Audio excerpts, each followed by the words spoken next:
جی السلام علیکم ورحمۃ اللہ وبرکاتہ۔ وعلیکم السلام ورحمۃ میرا اللہ یہ سوال ہے، وبرکاتہ۔ جیسے جنبی ہوتے ہیں ان لوگ مطلب رات صبح شام کے اذکار اور رات کے سونے کے اذکار پڑھنا کیسا ہے؟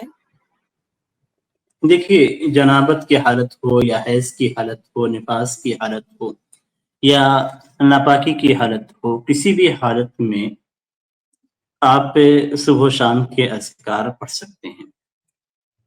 یعنی نفاس کی حالت ہونے کی وجہ سے یا حیض کی حالت یا جنابت کی حالت ہونے کی وجہ سے ایسا نہیں ہے کہ آپ صبح و شام کے اذکار یا دیگر اذکار کو چھوڑ دیں گے۔ صرف قرآن کریم کو چھونے سے منع کیا گیا ہے حالت حیض میں، حالت نفاس میں، اور وہ بھی ڈائریکٹ چھونے کے تعلق سے ہے۔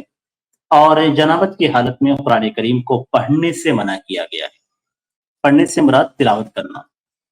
تو تلاوت الگ چیز ہے اور ذکر الگ چیز ہے۔ جب ہم ذکر پڑھتے ہیں تو وہاں پہ ذکر کے فوائد ہمیں حاصل ہوتے ہیں۔ جیسے صبح کے اذکار میں جب ہم پڑھتے ہیں تو ہمیں حفاظت ہوتی ہے، اور جب ہم قرآن کریم کی تلاوت کرتے ہیں، یعنی اذکار میں جو آیات ہیں یا صورتیں ہیں ان کو تلاوت کے طور پہ پڑھتے ہیں تو ہمیں ہر حرف پہ 10 نیکیاں ملتی ہیں۔ تو دو الگ الگ چیزیں ہیں، تو دونوں کا ایک دوسرے سے تعلق نہیں ہے۔ ہم وہاں پہ دعا اور ذکر کے طور پہ پڑھتے ہیں صبح و شام کے اذکار میں یا سوتے وقت، اور جب ہم تلاوت کرتے ہیں تو وہاں پہ ہم اللہ کی عبادت تلاوت کے ذریعے سے کرتے ہیں۔ تو دو الگ الگ چیزیں ہیں، اور دونوں کے الگ الگ فوائد ہیں، دونوں کے الگ الگ ثواب ہیں، اور دونوں کے الگ الگ احکام بھی ہیں۔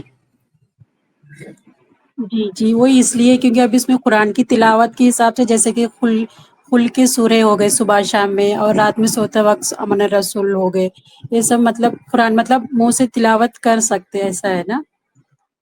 ہاں، کر سکتے ہیں، منہ سے پڑھ سکتے ہیں، اس کو تلاوت نہ کہیں، اس کو پڑھنا کہیں، جی ذکر کے طور پہ پڑھنا۔ جی جی جی جی جی جی جزاک اللہ خیر۔ ٹھیک ہے، بارک اللہ فیکم، بہت شکریہ سر۔